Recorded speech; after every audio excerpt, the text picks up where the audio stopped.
మీరు ఆయన ఇంకొక లెవెల్‌లో చూస్తున్నాను అంటున్నారుగా. అంటే 2029లో సీఎంగా చూస్తారా? అనుకుంటున్నారా? డెఫినెట్‌గా ఆయన ముఖ్యమంత్రిగా చూడాలని కోరిక నాకుంది. చూస్తాను.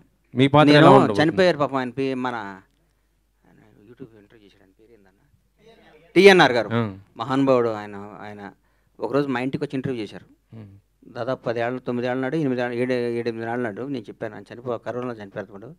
మీరు రాసి పెట్టుకోండి అన్న, ఇంటర్వ్యూ మీరు చెక్ చేయండి. పవన్ కళ్యాణ్ గారు ముఖ్యమంత్రి అవుతారు. ఆయన స్థాయి వేరు. ఆయన ఎక్కడో ఉంటాడని నేను 7 సంవత్సరాల ముందు చెప్పాను. నేను ఏదో అన్నానంటే అది అయి తీరుతుంది అంతే. అది చంద్రబాబు గారు జైల్లోంచి బయట ఉన్నప్పుడు కేబీఆర్ పార్క్లో బయటకు వచ్చారు. మొత్తం ఇక వాష్ అవుటింగ్ అట్నుంచి అటు వెళ్ళిపోతాడన్నారు. బయటకు వచ్చారు. అరే ఆంధ్రాని వెళ్తాడు, దేశాన్ని శాసిస్తాడు అని చెప్పి. మీరు యూట్యూబ్లో చూసుకోండి. నేను చెప్పి నేను నమ్మకూడదు. మీరు టక్ టక్ అని కొట్టుకొని చూసుకోవాలి, చెక్ చేసుకోవాలి. ఆ 2 జరుగుతాయి. మరి మరి తెలంగాణ జనసేనకి మీరు అధ్యక్షుడిగా ఉండొచ్చు కదా, ఇటు సైడ్. నా బ్లడ్ కాంగ్రెస్. కాంగ్రెస్.